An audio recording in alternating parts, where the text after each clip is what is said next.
And so I just do want to clarify that all cases have to be heard by a minimum of 4 members, not including the mayor. So all cases, this is in our code, all cases heard by the Zoning Board of Adjustment must be heard by a minimum of 4 members, not counting the mayor. So both Councilmember Ricketts and Horrick will need to be present for us to be able to um, hold a meeting. And my guess is the reason why we have that is because 75%, which would be 4 of the 5, would need to approve any sort of variance. So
Mr. Nelson, I see that you're online. Can you hear us?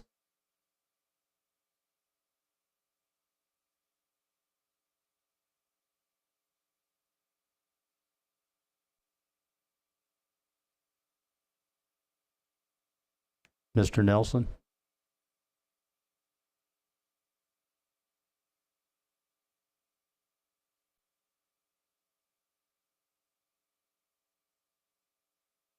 Anybody that's online, yeah, send them a chat that the meeting's delayed. We're awaiting a quorum. Oh, Mr. Nelson unmuted, I see there. Well, Mr. Nelson? Are you talking to me? Paul Nelson, is that you? He's asking if it's you. I didn't hear him. He's asking if it's you. Yeah, that's me. All right, Mr. Nelson, just want to give you an update here is that the meeting has not started. We are awaiting a quorum to start the meeting. That's why there's a delay. No problem.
And Mayor, I wanted to bring up, because Councilmember Morrow won't be here, you'll be serving as an alternate member tonight on the ZBA, and we'll be voting as well, according to our ordinances.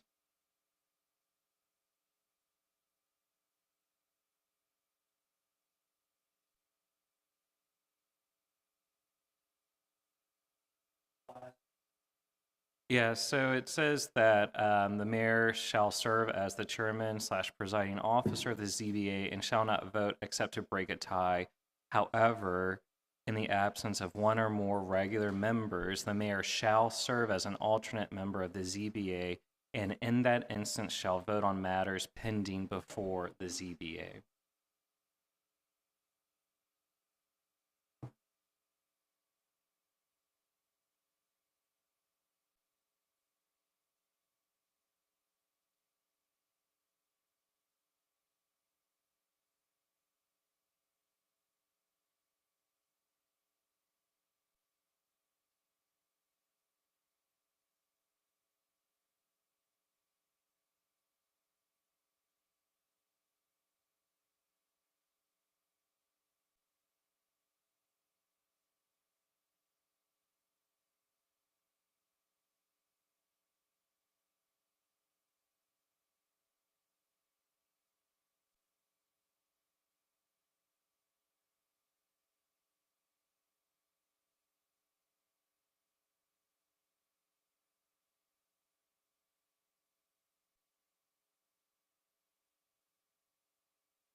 Good evening, ladies and gentlemen. I know that most all of you, less one, has come for the city council meeting.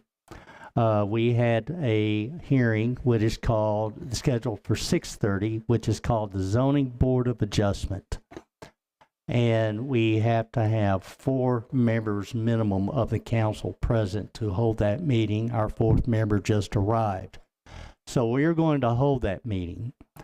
City council meeting, I would expect will start at 7:30 or so. But just to keep you aware, we are going to have the Zoning Board of Adjustments meeting, and then we'll go into the city council meeting.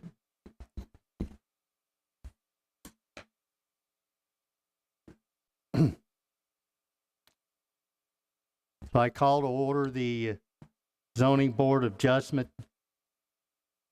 We have 4 members present. We have Mayor Pro Tem Broyles.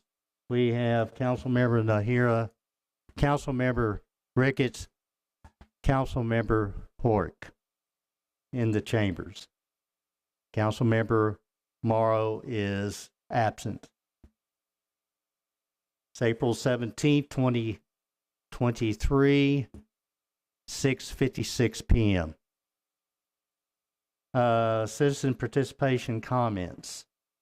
Does anyone have anything? You'll have this opportunity in the regular city council meeting, folks. So this would pertain to the ZBA hearing. Does anybody have any comments they would like to make? Is anybody online that they would like to make a comment with regard to the ZBA hearing? All right, there's no one online. There's no one in the chambers. I close that. Item number 3 is consent agenda. May 25, 2022 regular zoning board of adjustment meeting minutes. Council, I would entertain a motion, please. Mayor Halsey, Yes. I move to accept the consent agenda as written. Motion is made to accept the consent agenda. Is there a second? I second that. There's a second. Any further discussion? All in favor? All right, it's 4-0. It's unanimous. Motion passes. Thank you, council. Or board. I'm going to give a brief explanation to the members that are here. Zoning Board of Adjustment is a board that hears matters with regard to zoning when you want to do something a little different. The state law allows that the city council can serve on that board, and that's what you have up here. But for this meeting, this is the Zoning Board of Adjustments. Just a little lesson in Government 101. All right then. Item 4 is public hearings and action items. 4A, discuss, consider, and act on a variance request to construct a 405 square foot attached garage within a 375 foot setback from an existing gas wellhead. The subject property is located at 582 Broadleaf Way in the Watercrest Subdivision, Phase 1. Mr. Swanky. Mr. Thetford. Mr. Thetford, do you swear to tell the truth, the whole truth, and nothing but the truth, so help you God? I do.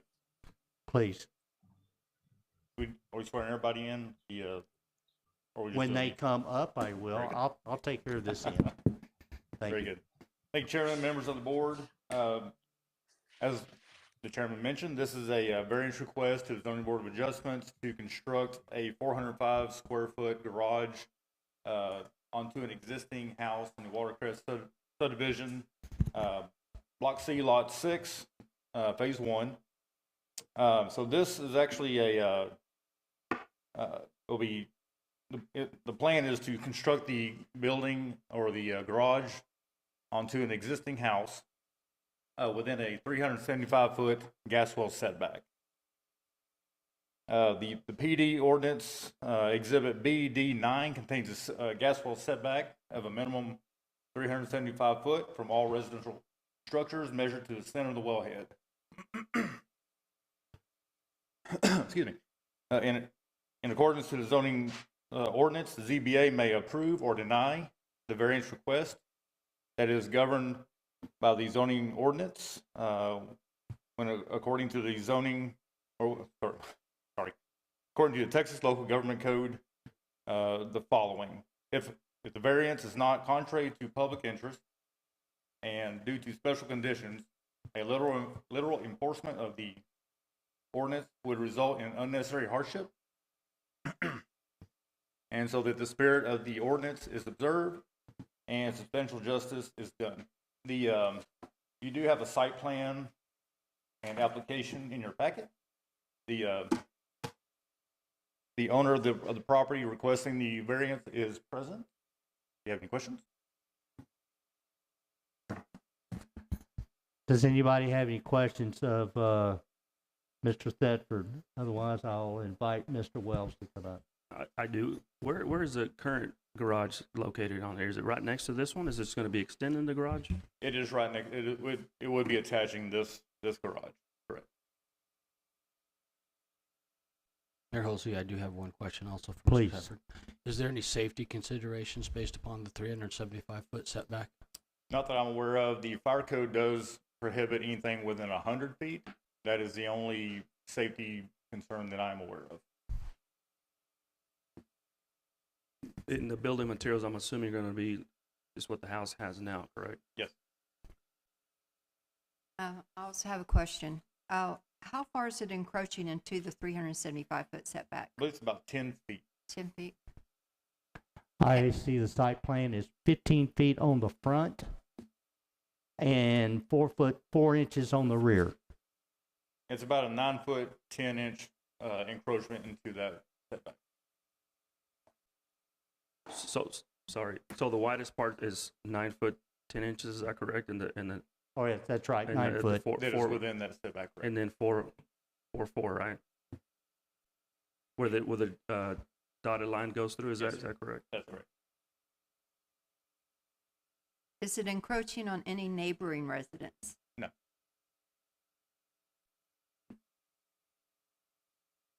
It appears to comply with all other requirements. Yes, sir. Very good. And that's with the side setbacks and front setbacks. and Correct. Normal buildings. All other building setbacks are met with. Okay, thank Very good. I'd like to invite Mr. Wells. Would you like to address the board, Mr. Wells?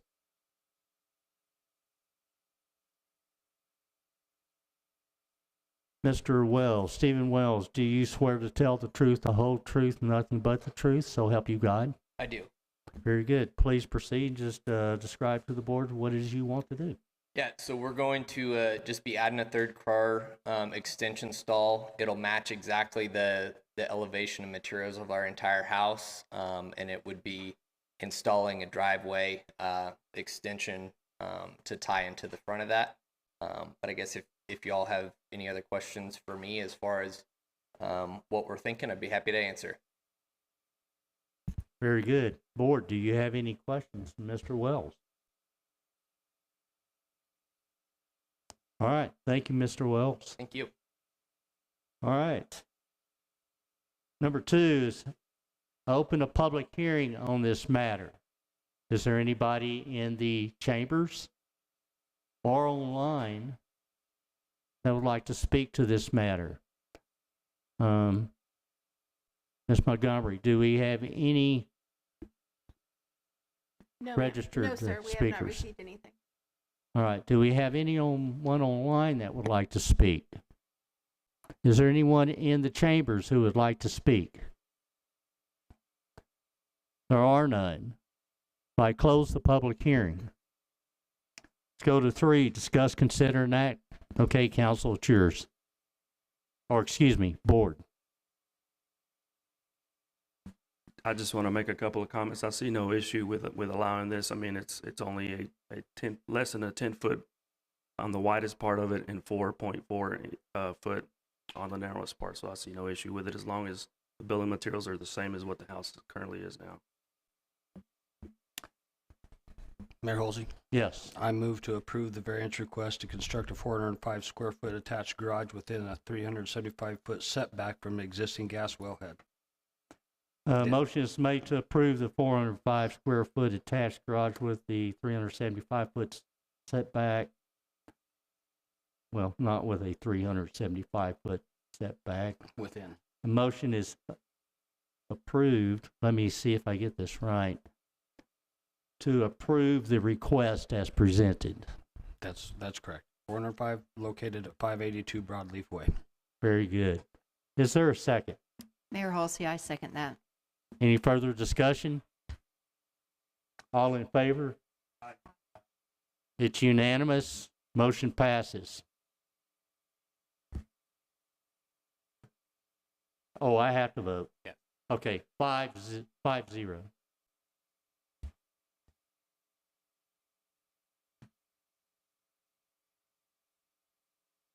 Very good. Congratulations, Mr. Wells. Are you going to have a ribbon cutting and block party? All right, then. Very good. Next item, executive session. There's no need for executive session. Likewise, on number 6, there is no need to consider an act on the executive session. Item 7 is adjournment. May I have a motion for adjournment? Mayor Halsey, I make a motion to adjourn. Motion is made to adjourn. Is there a second? Mayor Halsey, I'll second. There is a second. All in favor? It's unanimous. Very good. Meeting is adjourned at 7:06 p.m.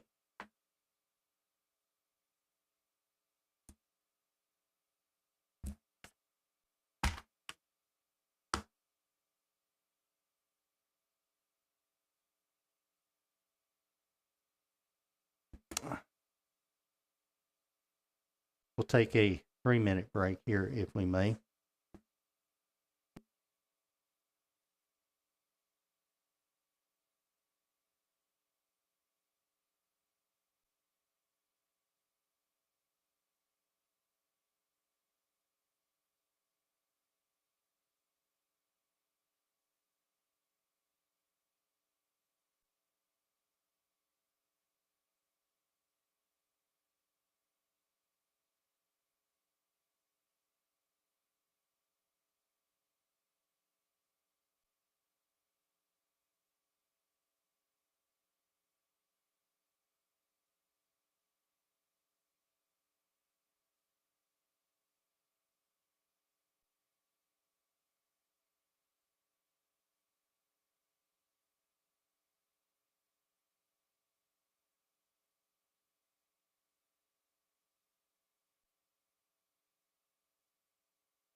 All right, will you go ahead and start recording, and also notify me if you see Councilmember Morrow come online so I can acknowledge her presence, both audio and video.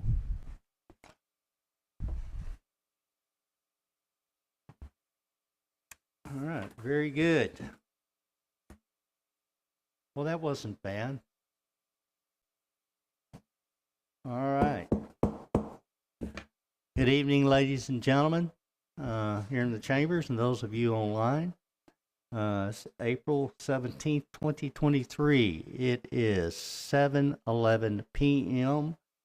and I call the City Council meeting to order. There is a quorum present. We have Councilmember Nahira, Mayor Pro Tem Broyles, Councilmember Ricketts, and Councilmember Pork. Councilmember Morrow is absent. She may appear online.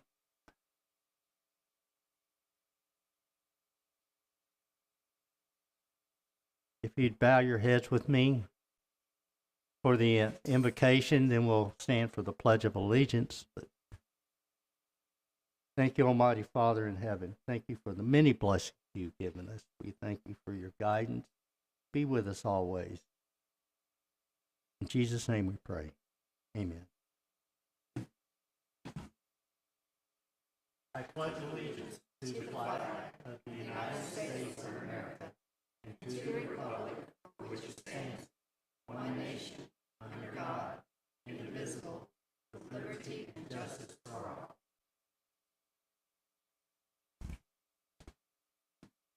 I still want to clap every time I say that.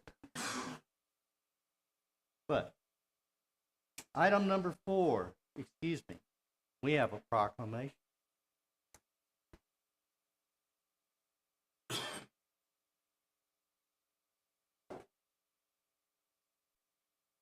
Very good. Do we have Miss Julie Wright? There she is.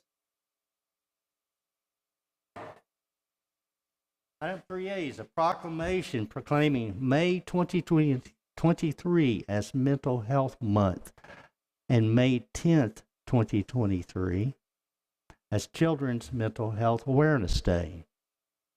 Let me read this proclamation. Proclamation from the Mayor of Haslet, Texas, proclaiming May 2023 as Mental Health Month in the city of Haslet and May 10th, 2023, Children's Mental Health Awareness Day.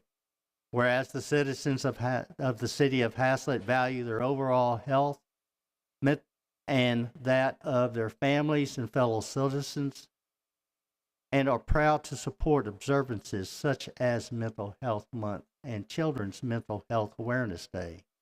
And whereas 1 in 5 adults has a diagnosable mental health condition, and whereas half of Denton County parents are not familiar with mental health services in their community, and whereas the need for comprehensive coordinated mental health services for individuals and families places upon our community is a critical responsibility.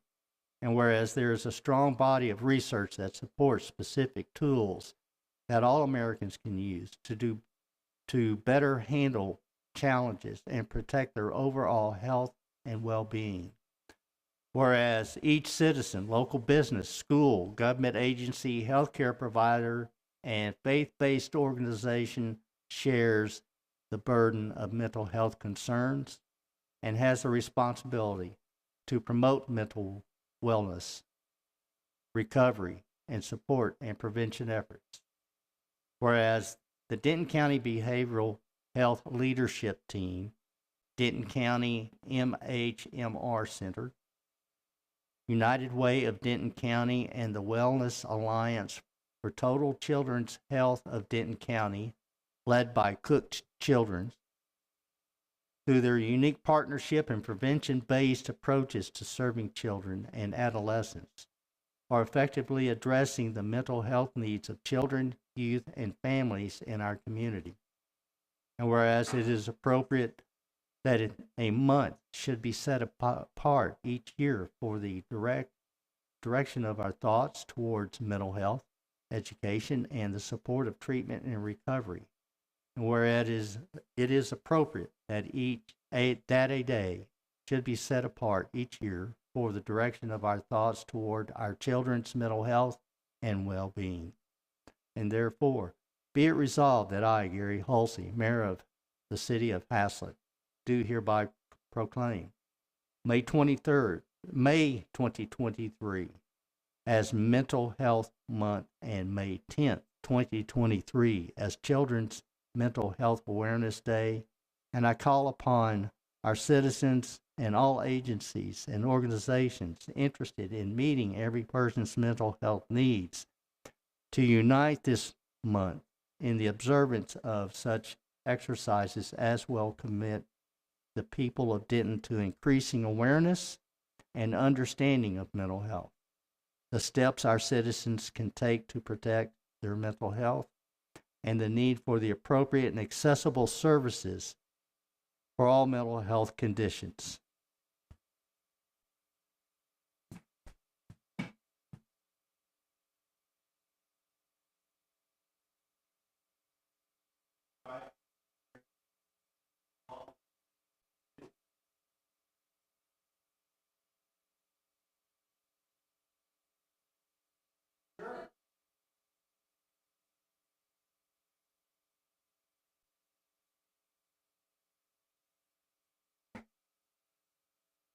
So yes, Mayor Helsley, thank you very much, and council, we appreciate your allowing us to be here to read the proclamation and to recognize that 1 in 5 adults in Denton County that struggles with a mental health illness or condition represents almost 170 individuals, 170,000, excuse me.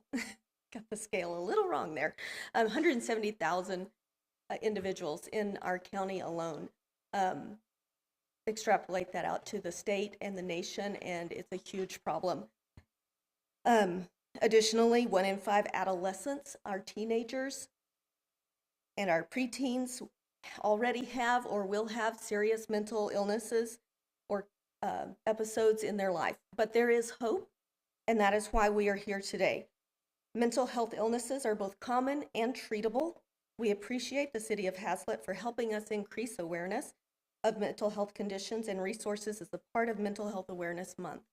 We also host an art contest for children in Denton County called My Feelings Are a Work of Art. That contest has been judged and will be on display at the new courthouse in Denton.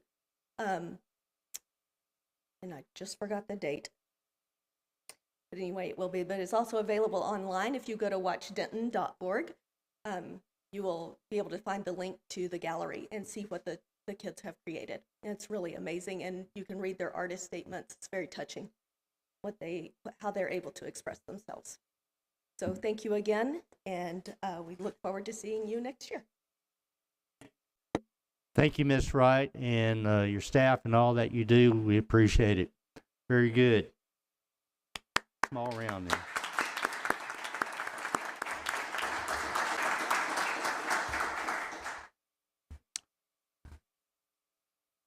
Item number 4, citizen participation and comments.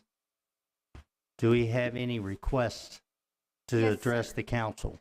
Yes, sir, we do have a couple. The first one is Grace Wren. And audience, as you come up, if you will state your name and your address.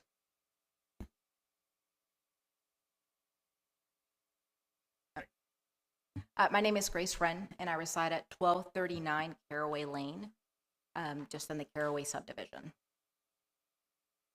Okay. So the reason I would like to address the council tonight is because currently in May, we're going to have a ballot provision for the NISD school to be built. And the Caraway subdivision has been asking our developer about why a park that was part of our plat had not been done. It wasn't until a couple of months ago that we ended up finding out that the developer entered into an agreement with the city of Haslet that instead of them building the park in 22 acres of land that we had set aside for that and have a 1-acre park, they could give the land to the city of Haslet. Haslet would be able to get grants as a result. So with our assessments, as well as our land, they could build a bigger, better park for the citizens of Caraway. Now we end up finding out next month, the city is going to vote to sell the land after they got it from Caraway for free and took park assessments from us to build a park on that land. Now, this has come so quickly that the HOA has not even had enough time to act and come up with a response and meet internally. But the HOA representative has in fact spoken to the developer who has corroborated this information and provided email communications, and I believe the city council was not aware because this was done by the last administration in 2020. Therefore, when everybody took over in 2021, you guys had no clue. But Haslet has our money, they have our land, never gave us a park. And so I ask that as the HOA is going to start trying to communicate and negotiate with the city about a proper resolution for this, that you keep an open mind, because the last thing we want is a lawsuit filing injunctions, even if the vote passes, that then put this land and that whole process on hold. We really just want to see what we can work out, whether it's a park, a school, or what it needs to be. Thank you. Thank you. Another speaker? Winella Reed.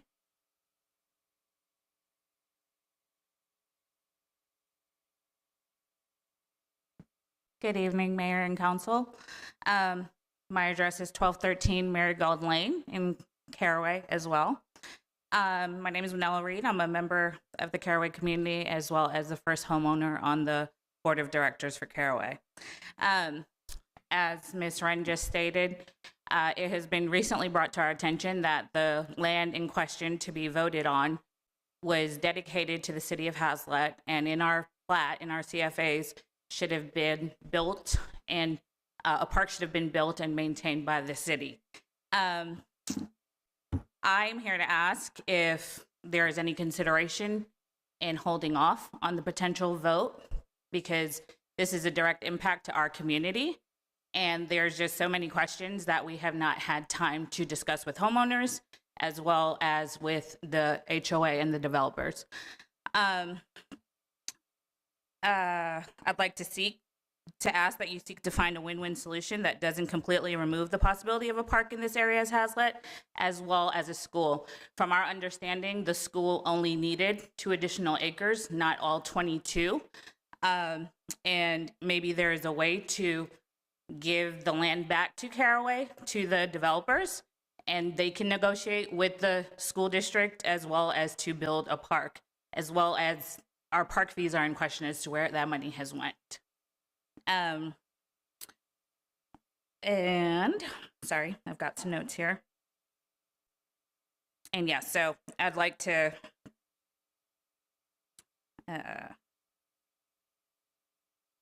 another example, Terramana has, I believe, reached out to Mayor Haslet as well, and stated if the land is returned to Caraway HOA, as well as the park fees that were provided from the sale of each home, they'd be willing to give the school the land that they need and build the 1-acre park discussed in the original zoning ordinance. It's our understanding that Northwest does not need or want the full 22 acres. So we're just asking for some consideration to potentially hold the election for that piece of land because of the direct impact to Caraway. Thank you. Understood. Thank you. Next speaker. Laura Schneider.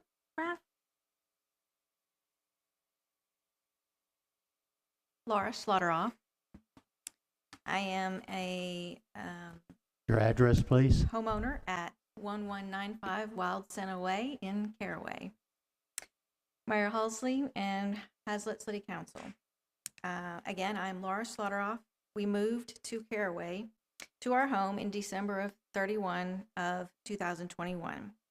Prior to us buying our lot, we were informed through friends about what was to be included in the HOA and around the neighborhood. We saw development plans online that included mixed retail, office, and residential in the property directly north of our neighborhood. We also saw plans for the 20-acre park that would connect to the Greenbelt. These items were things that made us excited about moving to the area. Today, I'm commenting about this HOA park. Terramana, the developer, still has details about what would go in the Caraway neighborhood on their website. I'm reading directly from their website. The property's location will establish it as one of the area's most sought-out new developments. Caraway will consist of 310 residential lots. The north 60 acres are designated for a mixture of uses, including commercial, office, retail, and industrial uses. There is also a 10-acre commercial retail corner at the southeast corner of the property, as well as a 20-acre city park and wonderful vistas adjacent to the south end of the development. The City Ordinance 18/2016 also references this park. Exhibit C, Section D, number 13, Amenity Center A through G, describes what the amenity center would have as a minimum: pool, deck, patio, restroom, and off-street parking. Permits were to be pulled once 90 residential lots were approved by the City Council. We know this was done as we have a pool. Exhibit C, subsection D, number 14, Neighborhood Park A through F, describes the park and what it would include: minimum 1 acre, maintained by the HOA, shade structure, pavilion, playground, open play area with benches and trail. The same timetable of the amenity center. Permits are to be pulled once 90 residential lots are approved by City Council. We have no HOA park. The document also says there should be 2 miles of trails. I don't know if we have that, but I think most of it was done. Reference Exhibit C.2 for the development plan with trails and HOA park. Our only HOA residential board member has been in touch with Terramana. Information she collected from Terramana are as follows. The ordinance is not final, the final plat, CFA. The zoning was set up to allow for either the city or the developer to build a park area within the 1 acre site of the neighborhood park. Before the prelim plat was approved, the city requested that we dedicate all of the open space along Blue Mound, approximately 22 acres, to them. Per the recommendation of Mayor Halsey, I requested the CFAs and ordinance from the city through an open records request. The only piece I found related in the CFA for Phase 1 and 2 just say the following. Park fees are required. Park fees for each residential lot to be paid at the time of issuance of the residential building permit. Did the residents of Caraway lose out on a planned neighborhood park because it was given to the city by Terramana? I have heard many, many, many of my neighbors say they wish we had a safe place for our kids to play.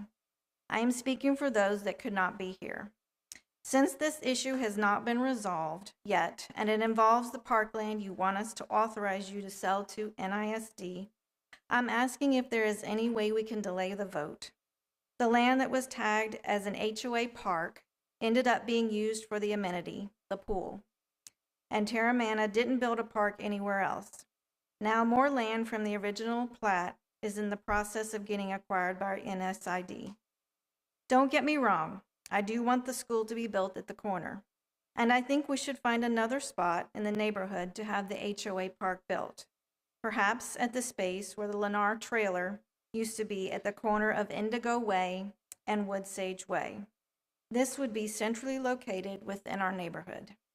Please help us resolve this dispute. Thank you. Thank you. Do we have another speaker, please? That is all that I have received. Is anyone in the audience would like to come up and address the council on any matter, this matter or any other matter? A form is not required. All right. Is there anybody online that would like to address the council on this matter? All right then. Well, thank you. We heard you. We'll go to item 5. Items of community interest. As you have may noticed all around town, there's an election coming up. Early voting from the May 6, 2023 general and special elections. Haslet main voting location is the Legacy Learning Center at 501 Schoolhouse Road. Monday, April 24th through Friday, April 28th, it is open from 8 a.m. to 5 p.m. Saturday, April 29th, 7 a.m. to 7 p.m. Sunday, April 30th, 10 a.m. to 4 p.m. Monday, May 1st through Tuesday, May 2nd is 7 a.m. to 7 p.m. And then, of course, it's 7 a.m. to 7 p.m. on Saturday, May the 6th. Item 5B, Haslet is hiring. Ladies and gentlemen, if you know anybody, a worker, we need good workers. Water maintenance worker 1 and water maintenance worker 2, please refer them. You can direct them to haslet.org. The applications are there. We'd love to, if you have anybody you can refer them, please send them our way. Number 6, administrative reports. Council, you have your monthly administrative reports. Is there any one particular you'd like to ask any questions on? Mayor Halsey, could you please pull the board and commission attendance report? Say that again, please. The board and commission's attendance report, it's 6M. Yes. Just had a question about Mr. Nicholas Conan. It looks like he hasn't shown up to any meetings since October of last year. Just wondering if he's still an alternate. We would have to follow up and ask them that question. All right, thank you. All right. Ms. Montgomery, will you note that, please? We'll follow up and just report back to the council on that when we have a finding.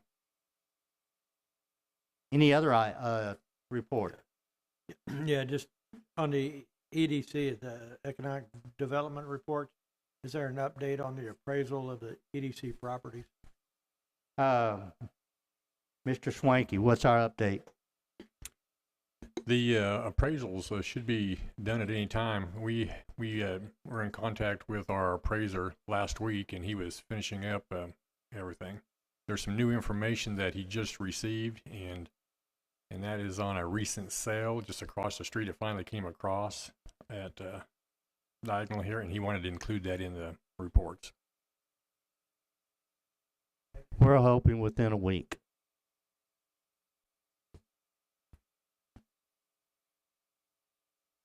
Mayor Halsey, I had a question on the sheriff's office report.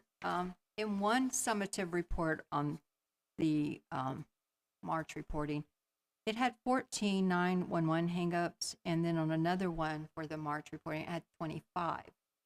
So it was showing two different ones, and they're spending about 30 minutes on each 911 hangup call, which is about 12 hours, which is one full shift of one person just to do 911 hang-up calls. So I would like an explanation on what's going on, why the increase, if they follow it up, is it certain people doing it, or is it a hoax, or? We can certainly inquire. Okay, yeah, because that's 12 hours is a lot.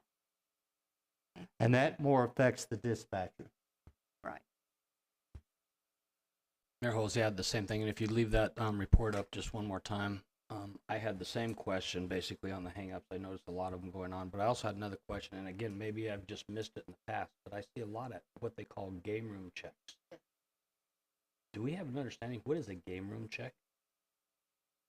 I don't know of any game rooms in Haslet other than there is a machine at the Shell station. This is I don't know if that qualifies as a game room, but that's another item that we can inquire about.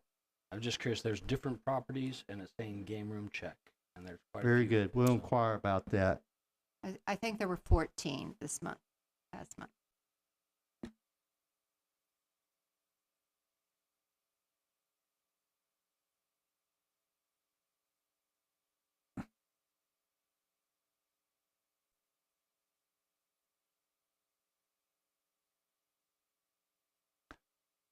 Any items? Good questions. And I had one other question on the economic development report. Please. I guess the last one said we had looks like 4-6, we had construction plans for Hurley Street parking. Maybe I'm just missed a little bit. Where is Hurley Street? You know?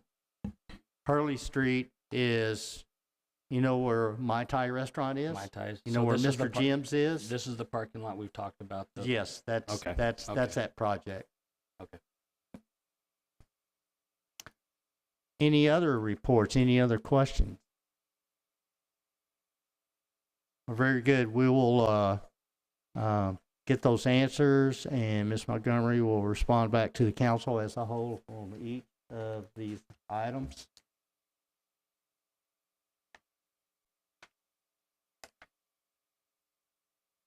Okay.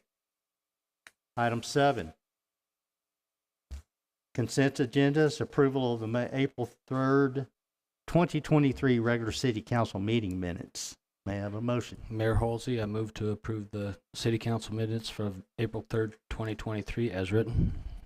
Motion is made to approve the April 3rd, 2023 city council meeting minutes as presented. Is there a second? Mayor Halsey, I second. There is a second. Any further discussion? All in favor? Almost started to vote. Not this time. Vote is 4-0. Motion passes. Thank you, council. All right, item 8, public hearing, ordinances, resolutions, and action items. 8A, discuss, consider, and act regarding the 2021-2022 audit of City of Haslet financial statements.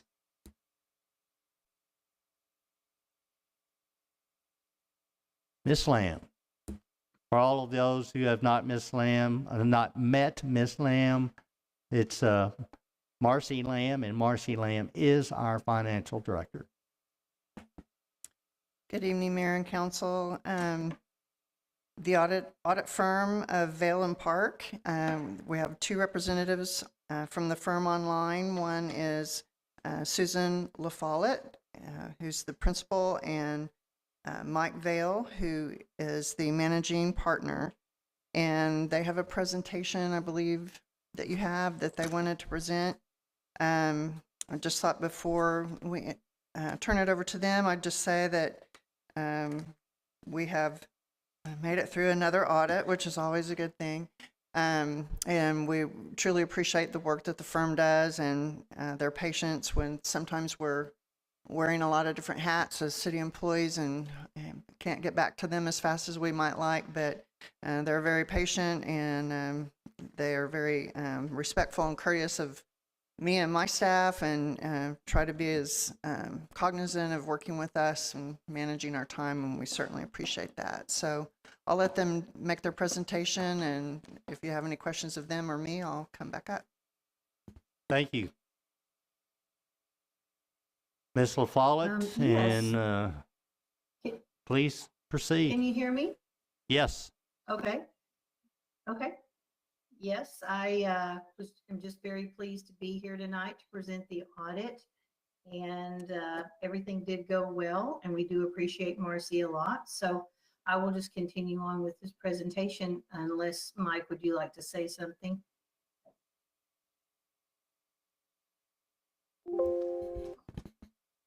I'm sorry, what was that? I was asking the question. It's about the audio inside the chambers here. It wasn't very loud.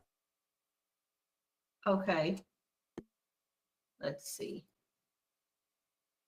They're making a slight adjustment right now as we speak. Okay.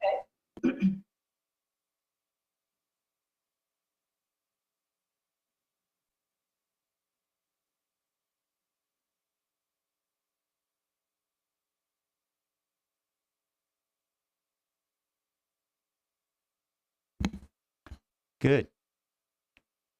Say it again. Very good. Can y'all hear any better out there in the chambers? Can you hear better, louder? Oh, yes. Ms. LaFollette? Okay. All right. All right. That's Thank you very much much better. It was on our end, not yours. Okay, good, because I had my computer turned up as loud as it was going to go. All right, so we'll move to the next slide and get going.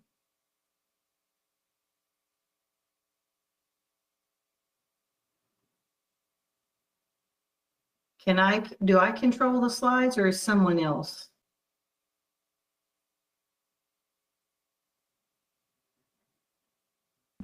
Do you need that? I'll control the slide for you if you'll just say next slide when you need it.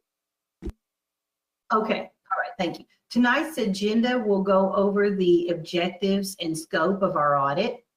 We have some financial reports to discuss, overview of our audit results, some financial highlights. We do have some required governance communications that we want to get over to the council. We have a few management recommendations and then our closing remarks. So next slide.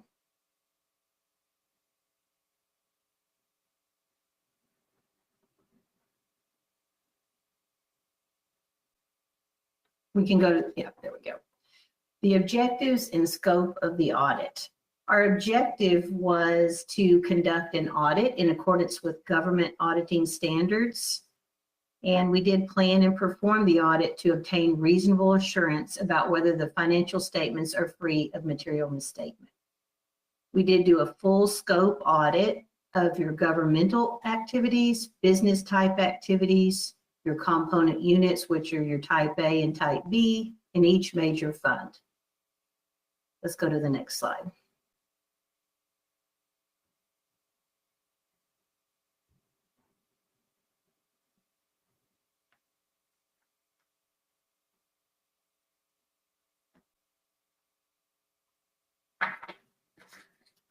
So in the audit report, we have a table of contents, and I think each member of the council has this financial statement report. The independent auditor's report is on page 1 through 3. Management's discussion and analysis of the financials is on page 5 through 10. The government-wide or full accrual statements are on pages 13 and 14. The fund financials are on pages 15 through 21. The notes to the financial statements are 25 through 50. You also have required supplementary information on pages 15 through 61. Some additional supplementary information, which is the budgets and other financials like that. That is page 65 and 77, as well as compliance section on page 81 through 82. So let's go to the next slide.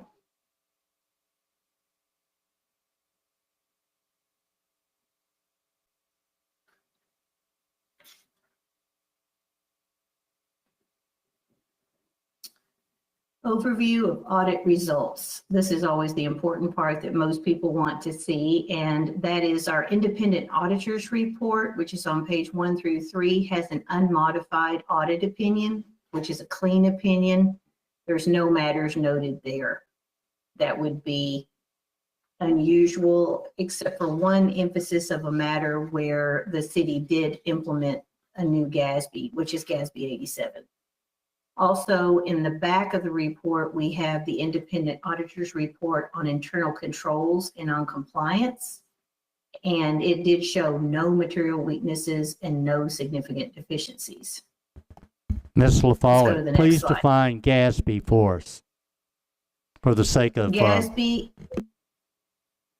okay, yes, that is the standards board that issues all of the government standards that you have to follow in order to issue city financials.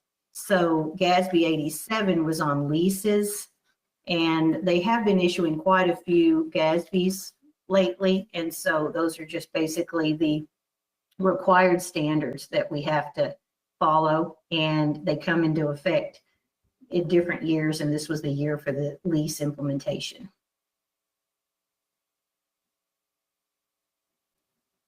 Okay, I just asked Marcy. GASB stands for Governmental Accounting Standards Board. Yes. Very good. Thank you. Please proceed. Yeah. Okay, let's go to the next slide.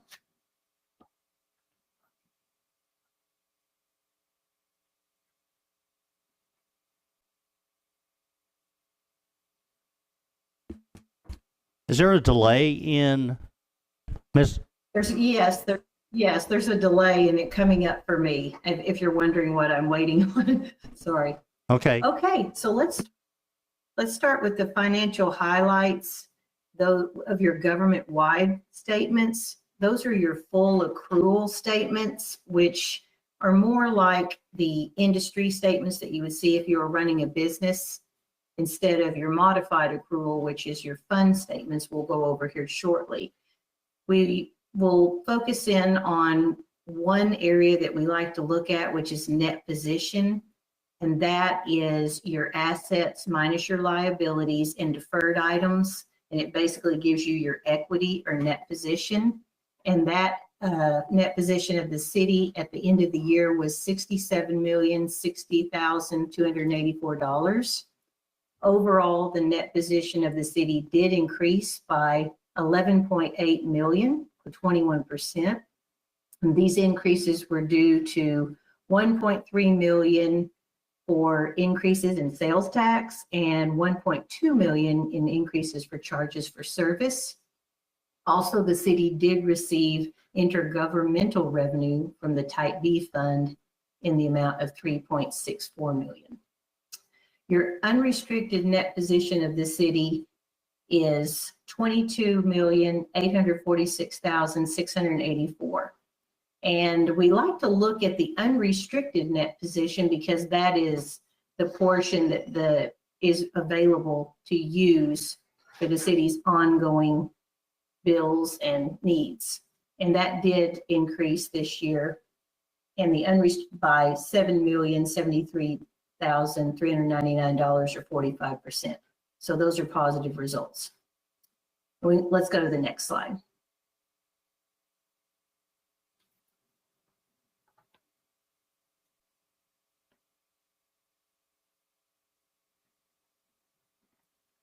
Okay, now we're going to go to the fund financial statements and talk briefly about the general fund. Again, we'll be looking at the fund balances, which is your assets minus your liabilities and deferred items.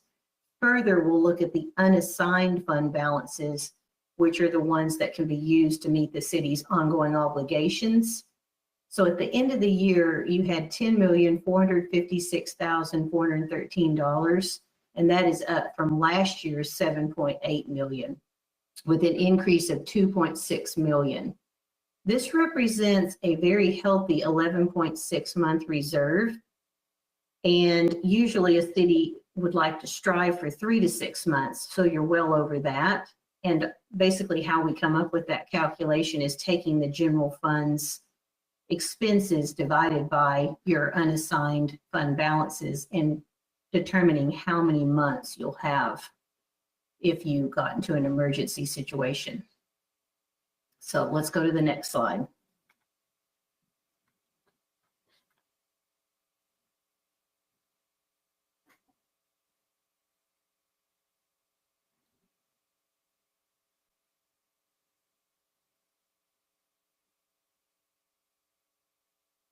Okay, now we'll continue on talking about the general fund. We'll focus on the revenues, excluding your other financing sources. At this year, the general fund had revenues of 12.4 million versus last year's of 7.6. So it was a big increase of 4.75 million. 3.6 of that was due to the intergovernmental revenue from the Type B, 4 capital projects that have been ongoing. So the general fund had an overall increase in fund balance of $2,600,634. So let's move on to the next slide.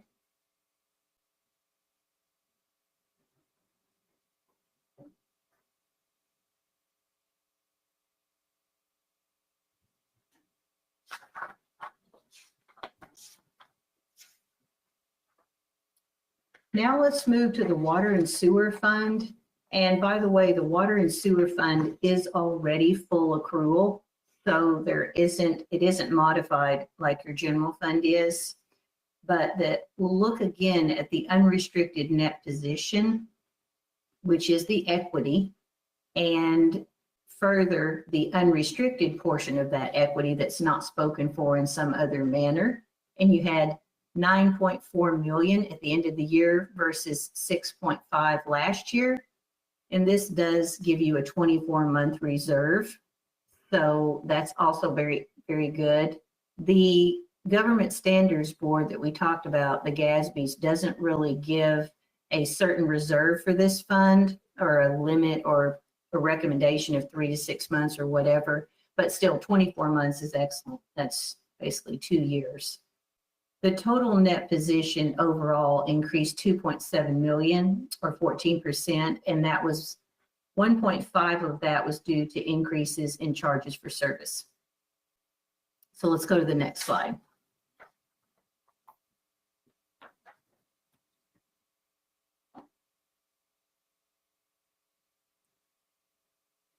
Okay, so we're through talking about the financial statement package, and we'll move on to the required governance communications letter.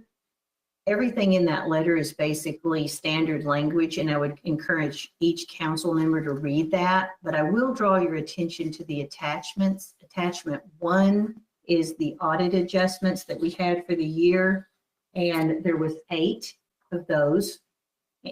We like to see under 10, and that certainly met that goal. And then there were 2 immaterial uncorrected variances. We track sometimes those types of variances just to make sure that they don't become material, but that was attachment 2. So let's move on to the next slide.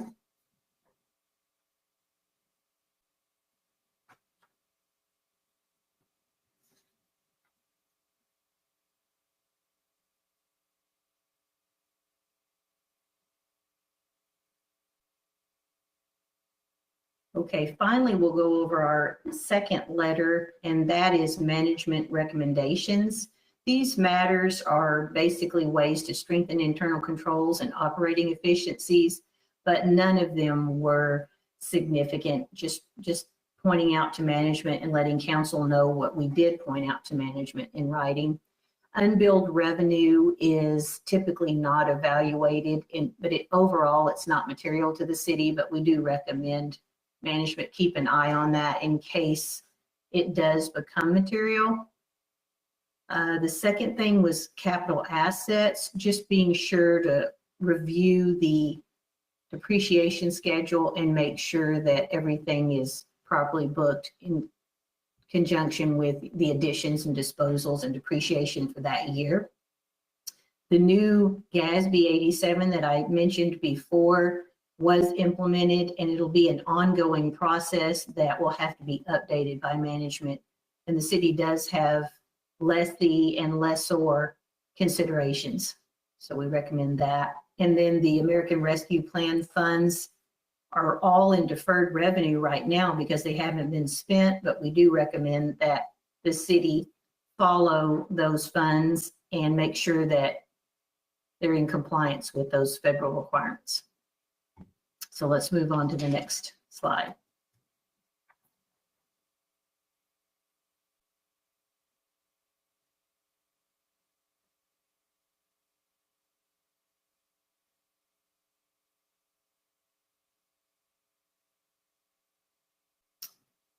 Yes, so we would like to thank Marcy. She did a great job in closing the city and was very helpful. So we do appreciate that. Everything went well and we're happy to be done and getting these financials out. So at this time, are there any questions or comments? Council, do you have any questions or comments, Ms. LaFollette? Mayor Halsey? Other than that, I'm going to ask Ms. Lamb to come up and address the management recommendations, because she and I go over this. We work hand in hand throughout this thing. And but that's our intent. But you had a question. Yes, on the American Rescue Plan funds, did we not use some of that for the fire department, or is that as a separate fund? That will be, but that Ms. Lamb will address all of that, and that's under that management recommendation. He'll get to that piece. Anything particular to Ms. LaFollette? I do want to thank you, Ms. LaFollette. Your firm's been outstanding. It's very thorough. We appreciate it. It's always a fun document to read. Thank you. Yes, it might be good if you're not feeling tired, you can just read it and go right to sleep. Well, it's no, it's a very important document, and it's confirmation to a lot of other people by a third party, but we appreciate it. Ms. Lamb, would you, I know you got some items there under the management we've talked about, but I'd like to hear from you on your responses to that. Okay. In your packet, the audit firm does allow us to respond to their recommendations, and so you do have responses from me in there. On the unbilled utility revenue, basically that is an accrual format where, because we do our meter readings at a time of the month, that the readings then are billed the following month. So there is a little bit of a lag in there, sometimes on our accrual. So we will be monitoring that. That's one of the things I passed on this year, that they didn't believe it to be material. But as we are growing as a city, we are definitely adding several new water and sewer customers every day. And so that does have potential to be a significant amount. So we're going to continue to monitor that. We'll prepare the analysis of that each year and decide, whether we need to book that or not. Let me ask a question as we go through this. Is that more water meter readers or what? So there's a lag. Okay, is that a lag? In fact, we got two people in the city that can answer that question now. Yeah. So describe that lag and what's the issue? Okay. It's not a lag in manpower. It's just a lag that we normally bill on the 15th of the month. And so we're reading around, the cutoff date, bills are due the 15th. So we read for the next bill around the 20th of the month. So that means already as we're reading, about 20 days of the month have gone by. So it's not that we don't have enough people out there reading. It's just the timing of our bills. We only have one cycle that we build on. Some cities have several cycles. They divide their routes and things up, but we haven't had to do that so far. And so it's really just a financial accrual. What we don't accrue at the end of the year, if we don't include it in the year that's being audited, it just rolls into the next year. It's not like it's missed. It's Correct. just a better classification of when the revenue was actually earned. And it was earned as the customer was using it and their reading. So one of the things we can explore is changing that schedule. Is that a possibility? It's a possibility, but it's really not necessary. We can still do a financial accrual at year end. And it would be an estimated entry. It would be we'd look at what we billed in October. Our year end is September 30th. We'd look at what we billed in September or in October and estimate, basically about how many days were in the reading cycle versus how many days were in the bill and which month they fell in, make that adjustment. But again, I want to reiterate, it was an unmaterial comment. It's an unmaterial comment, and it's not that we're not billing for revenue. The way it's worded makes you think we just didn't bill for something, but we do bill. It's just a little bit of lag at year end. Very good. Thank you. On the capital assets, there are a few things. Once again, this is kind of caused by the timing of year end. We have, as you know, we're kind of driven by our budget and the budget year, and we have certain things that are budgeted. And so at year end, we will have accounts payable, some things that we just haven't, we have the invoices for, but perhaps it hadn't been received yet. Or we've received the item and maybe we haven't gotten an invoice yet at year end. So we keep our accounts payables open for a couple of months and get those closed out as they come in to make sure that they're put in the right fiscal year and then also gone against the right year's budget. And so sometimes when we're reviewing those for accounts payable, as in this case, we missed some to review and determine that they were also a capital asset or perhaps construction work in progress.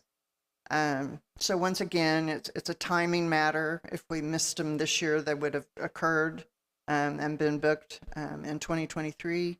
But it's just a cleaner process to try to make sure that you catch all those things. So those were booked, and the asset schedules were adjusted to account for those. The GASB 87 leases, as Ms. LaFollette mentioned, this was a new GASB pronouncement, and there are leases that we're the lessor, leases where we're the lessee. There's different treatment for both. One of the purposes of this pronouncement is to just make sure that your citizens, your councils are aware that you may have something that's long-term, because when you're looking at these financial statements, you're looking at a year's worth of business, and it may not explain to you the magnitude of something you've agreed to in a lease. When we were looking at these, because when you say capital lease, you usually think of those of being, pretty, substantial as a capital item. And when we were reviewing and looking at implementing this, and I think there was some confusion on my part about, what's a rental versus what they were considering a capital lease and whether we're the lessor or the lessee. I would like to, couple of things. This GASB is the Governmental Accounting Standards Board. And 87. This is the fourth, they make what they call proclamations. It's a new rule. So this is the 87th rule that they have made since their existence. That's correct. All right. Just a little education there. And what lease were you talking, you know, what item? Was it a truck? Is it a piece of property? What was this all centered about? The particular lease in this case was we have a lease on one of our cell towers to allow the company to hang some communication devices and things. And we have an agreement with them. And so that was the lease that triggered this one. This coming year, as you know, just a couple of months ago, or actually probably about a month ago, you all approved the lease for the sewer vac truck. That'll be, that's an expensive lease, so it's going to be fall under this same rule in this current year.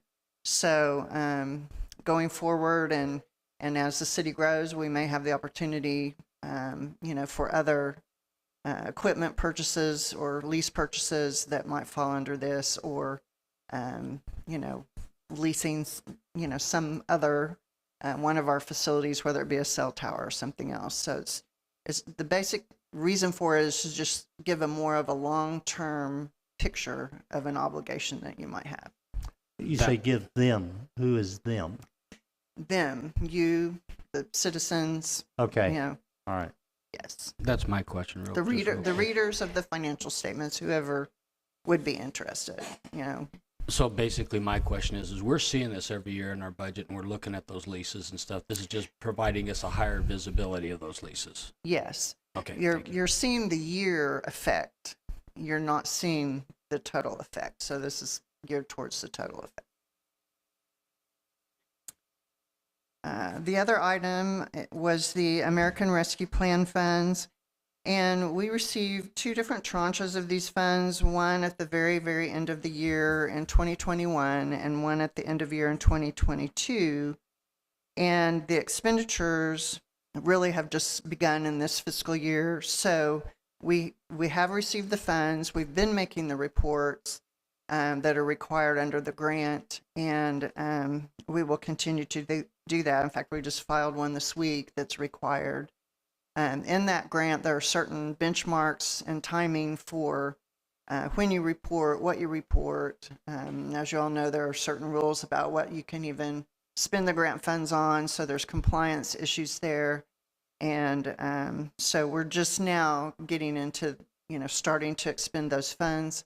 And I'm not sure if the date's right with me, but I think we have another 18 months to 2 years to spend those. Right, and just as a matter of fact, one of the reports went out today. Yes.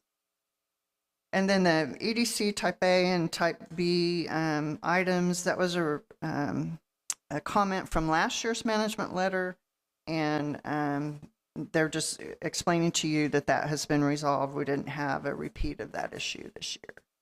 Very good. Well, it's a good job. That's all I can tell you. I don't. I've been exposed to a lot of different professions, you know, and there's a reason why I'm not an accountant.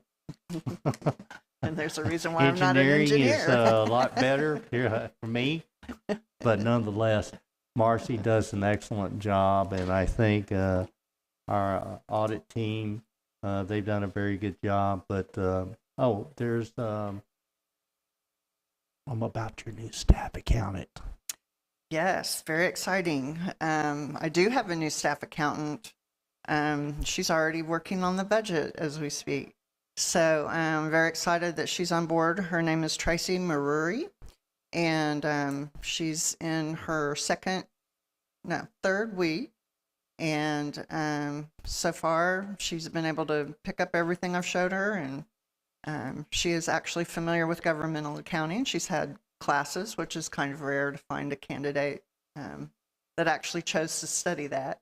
Most people don't think of government as being real exciting, so the accounting classes are usually an elective in a governmental accounting. So we're real pleased to have her on board.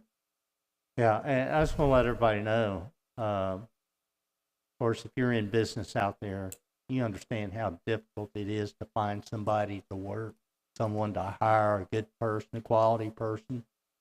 And I think, well, we looked for over a year for this staff accountant. As many of these positions that are that we've hired over the last year and a half, it's been a long look to get good candidate. So if you know of anybody, again, water maintenance worker 1 and 2. But thank you, Marcy. Do council, you have any questions of Ms. Lamb? I don't have any questions, but I just would like to thank you personally. I know how much work you put into this and what you do for the city, and I'm very appreciative for it. Well, thank you very much. Well, very good. Thank you. Mayor Halsey, this did say discuss, consider, and act. Is there Yes, anything we need to act upon? You need to accept the report. Result. Yes. Mayor Halsey, I move to accept the 2021-22 audit of the City of Haslet financial statements. Excuse me. We got to go back to a public hearing. I did not see a public hearing on this.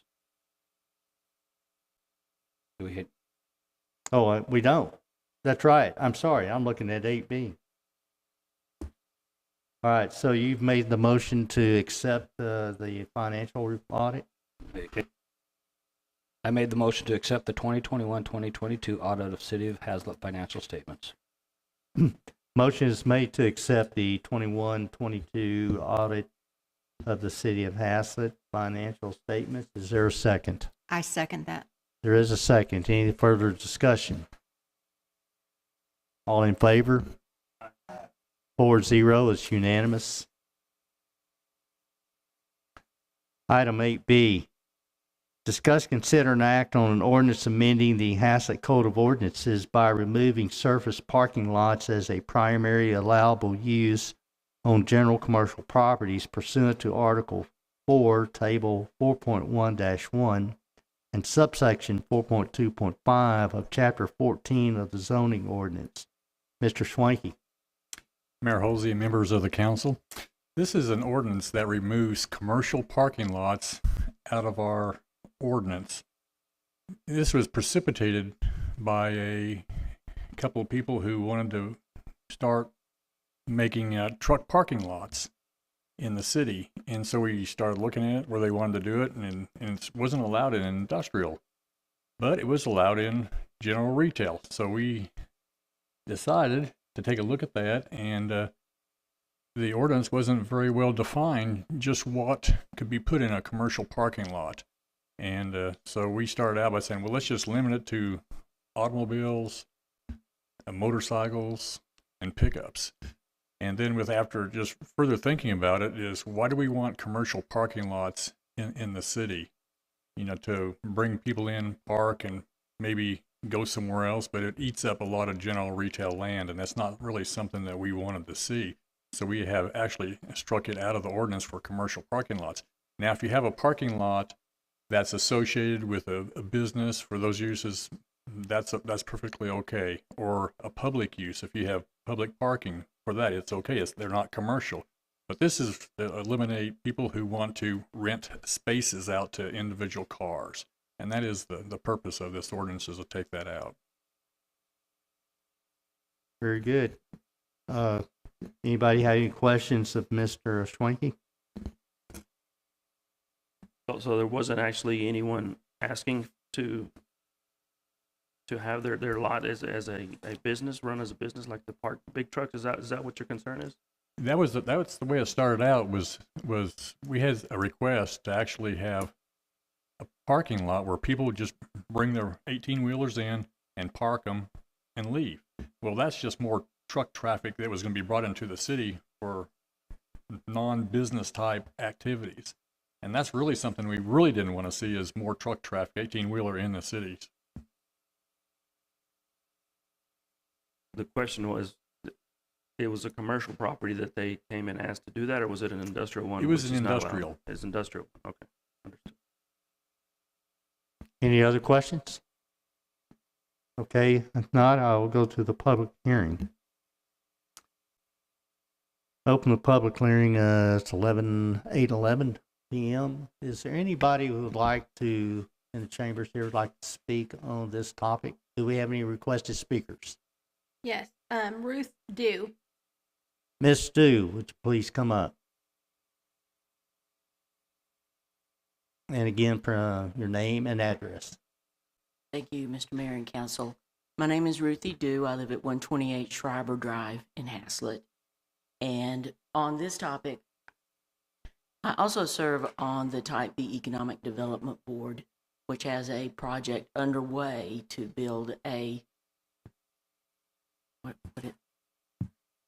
was it called? A parking lot. surface parking lot. Yeah. I just want to make absolutely certain. I have asked this time and time again and gotten the same answer, but every once in a while, I either don't hear things right or I get misled. So I just want to make sure I'm not misunderstood, that this change in ordinance will in no way, now or in the future, affect the project that we have for the parking lot at Hurley Street. You are correct. This will not affect that. That parking lot you're speaking of is just for general use. Exactly. You're not renting anything out. This is more pointed at someone buys a piece of land, they build a parking lot, and you have to pay to park. That's not what EDC is doing. I understand that. It's unaffected. Okay. Very good. Thank you very much.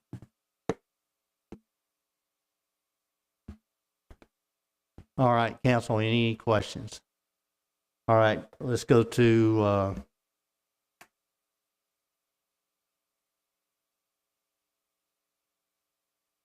any other commenters on the with regard, we're still in the public hearing.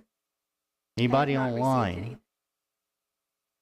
All right, very good. There's no one online and there's no one in the chambers, so I'll close the public hearing. Discuss, consider, and act, council. Mayor Halsey, I'd like to make a motion to amend the Haslet Code of Ordinances by removing surface parking lots as a primary allowable use on general commercial properties pursuant to Article 4, Table 4.1-1 and subsection 4.2.5 of Chapter 14 of the zoning ordinances. Motion is made to approve the amendment as presented. Is there a second? Mayor, I'll second that. There is a second. Any further discussion? There is none. All in favor? 4-0. Motion passes. Thank you, council. Item 8C. Discuss, consider, and act on the interlocal agreement with Tarrant County for chip sealing the surface of the Haslet Fire Station Drive and parking lot. Well, more we sometimes refer to as the ball field road and parking lot, but that's what we're speaking about.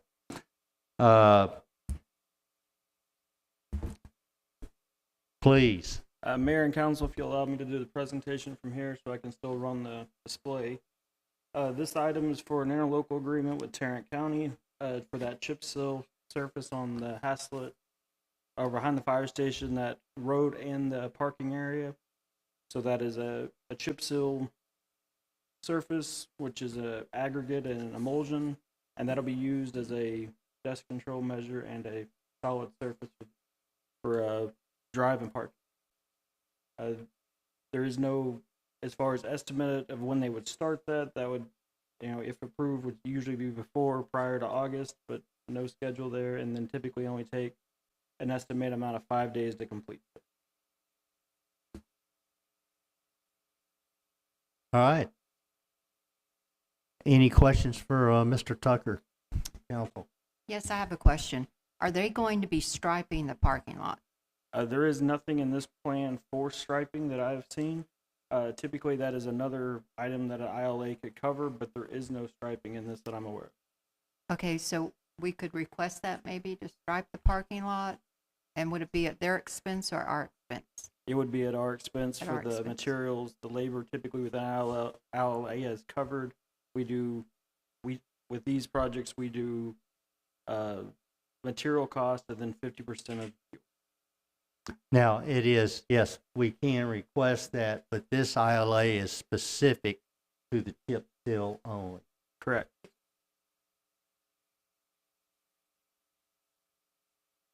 What did it mention?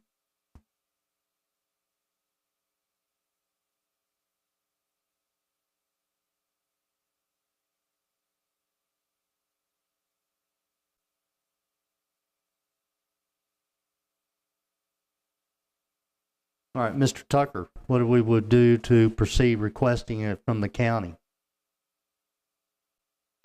Typically, this would be considered a separate ILA that I would be aware of, but I do see that there, so I do not know the exact procedure. All right, let me suggest this, council. If you approve this, improve also, in addition, striping.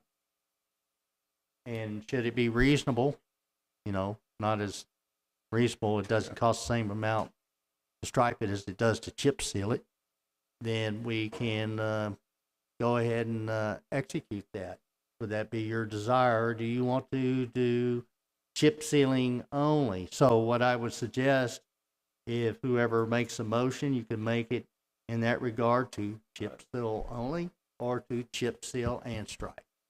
I will say the striping that's listed in this is typically for roadway striping. I've never known them to do an actual parking lot. Well, you know, you're right about that. That is for roadway striping, because they do, rarely do they do parking lots. Yes, sir. And their primary work, this is precinct 3, if Commissioner Gary fixed his precinct, it is roadway construction. And they stripe the roadway and do it. So I will bet that they don't do that. Let's do this. Let's address the chip seal, get on with it, and then we can follow up for the next meeting, a report on striping. We'd make a note to that for the next agenda item, address striping for the parking lot. That was going to be my comment, Mayor Holtz, is the aspect of we've been waiting a long time to get this parking lot chip sealed. I'd not like to delay that by any other means. And they're ready, county is ready to take this to Commissioner's Court too, as soon as we pass this.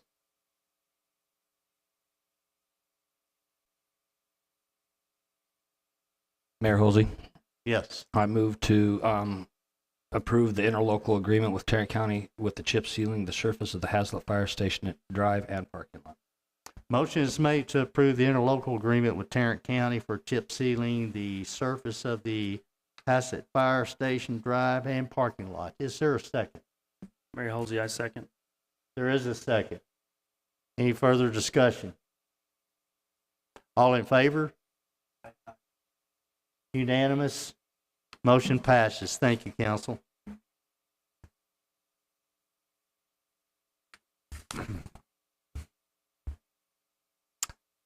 Item 8D, discuss, consider, and act on a plan of action and budget for the May 13th, 2023 brush drop-off day. Mr. Tucker. As directed at last council meeting, we will be having that brush drop-off day on May 13th with the May 20th rainout event. It'll occur from 8 to 12 p.m. And the only items allowed will be bulk paper shredding, and then any kind of native vegetation. So it can be no lumber, no processed wood, and we will not be doing the dumpsters. There's a picture on the screen that shows the rough location. This is similar to the previous drop-off locations, and we will be collecting that there as shown. And then there is also in the packet a rough estimate of the total cost of what that event will be. Do you have that in the slide?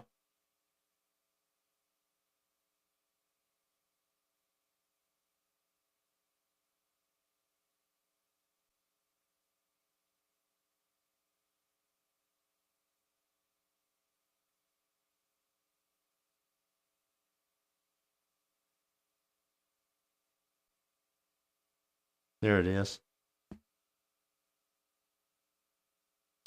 So that's a rough, it's an estimate of a mailing for $1,500. We intend to use roughly 8 public works staff using 7 hours. There's the breakdown of the staff cost, which comes out to be roughly $1,428. $800 for the bulk paper shredding services. And then immediately following the event, we will schedule pretty much at the end of the month is when they think they can fit us in for roughly $12,500, coming into a total of $16,228 as a rough estimate, and that will still keep us under budget. Our fiscal year is $22,500 for this type of event. Any questions? We're going to have 2 of these events, is that correct? We are looking at this one, as our last discussion about this was we've modified it, that we're eliminating the dumpsters, because we just we did all this work out in that ball field when the place that we held or had the dumpsters is where our new parking lot is, and we decided we're not going to do this. And we do have a monthly pickup service that can fill that void instead of collecting it for a year at a time. But our intent is twice a year.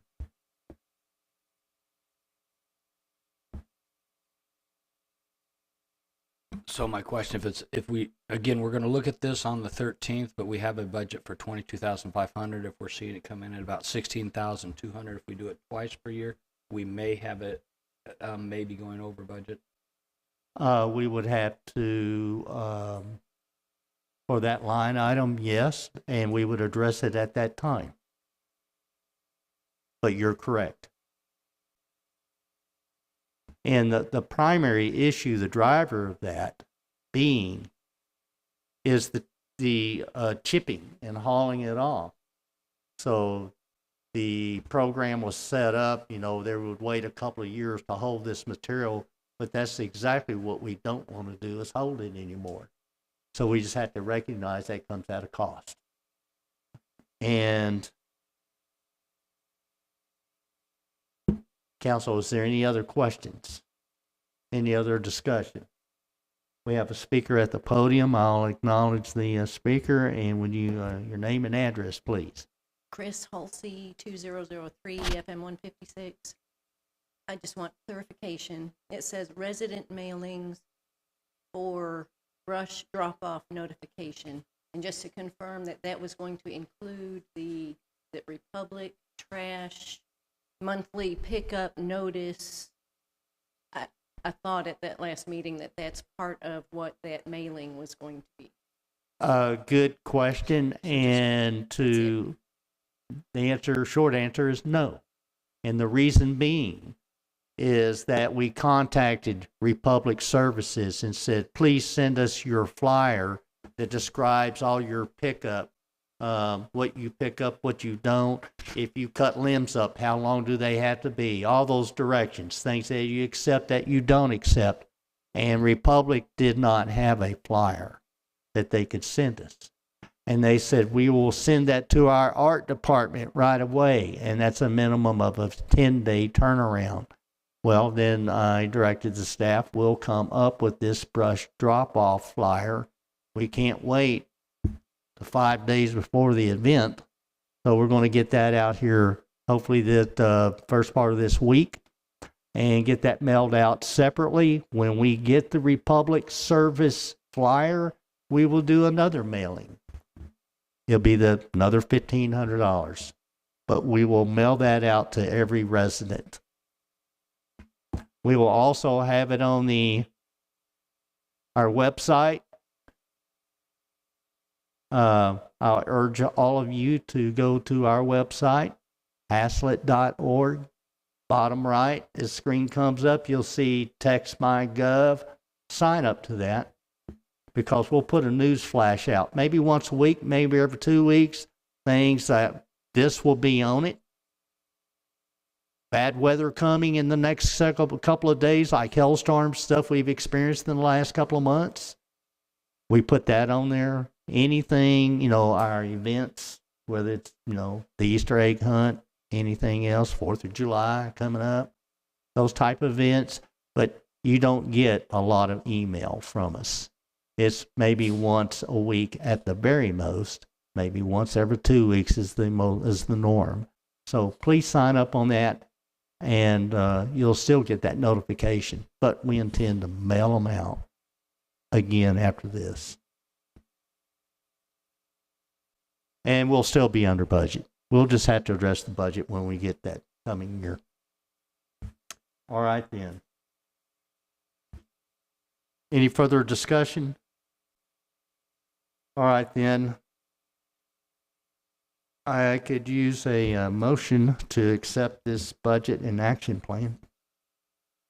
Yes, Mayor, I'll make a motion that we approve the plan of action and budget for the May 13th, 2023 brush drop-off day.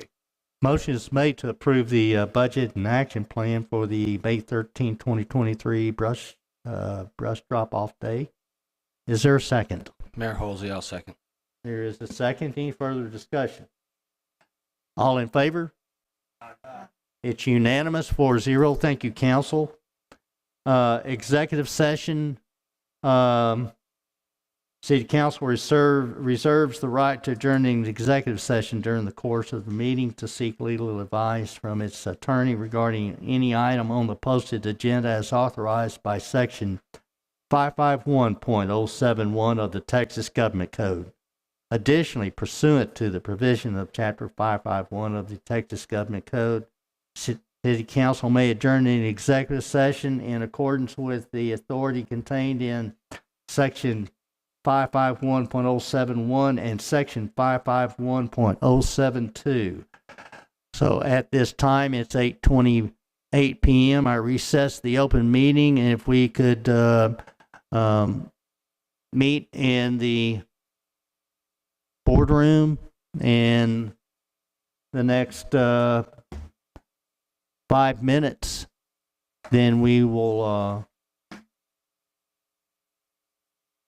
continue with our executive session meeting. So what happens here, audience, the open session is just recessed for a period of time. We go into executive session. I can't promise you, I don't expect this is going to be a very long time, but I can't promise you any time limit, so I'm not going to say a time. We'll come back into the open meeting, take any action that we need to, and the meeting will adjourn thereafter. You're welcome to stay here in the chambers if you like, or go outside. But thank you.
I have fished here for probably, I don't know, 20 years or more.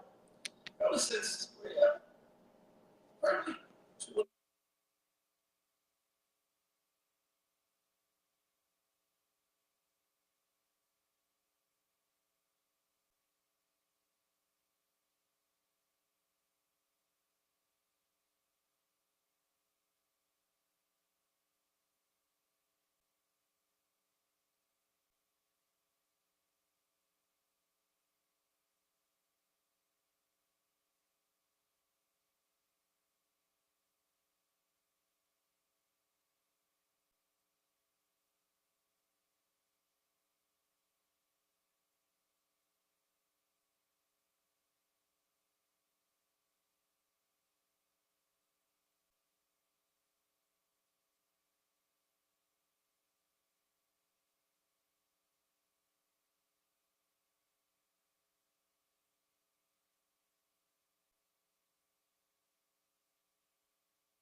All right, it's 9:17 p.m. I call resume the open session of the meeting.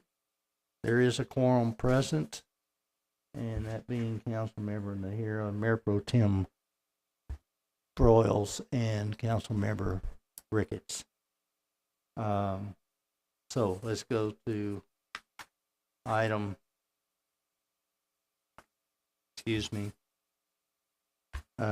item 9, or item 10, the consideration and take any action resulting from the executive session. Mayor Halsey. Yes. First and foremost, I want to thank you all for coming out and those that remained and stayed after executive session and bringing this Caraway Park issue to our attention. Thank you on that. And based upon that, I'd like to authorize the mayor to enter into negotiations relating to development of a neighborhood park within the Caraway development to be addressed at the next council meeting on May 1st. All right, the motion is made to authorize the mayor to enter into negotiations relating to the development of a neighborhood park with Caraway Development, and negotiations with, I'm assuming, is the developer. Mayor Halsey, I second. There is a second. And also to be addressed at the next city council meeting being May 1st. And please confirm your second. Mayor, I second. There is a second. All right, any Well, I left a little bit. I read that. Thank you for being proactive there. That was the motion, and the motion's made, and it has been seconded. There, I covered my bases. All right, any further discussion? All in favor? It's unanimous, 4-0. All right. Further agenda, any future agenda items? If not, motion to adjourn, please. Mayor Halsey, I move to adjourn. Motion's made to adjourn. Is there a second? I second. There is a second. All in favor? It's unanimous. I have never seen anybody vote against that.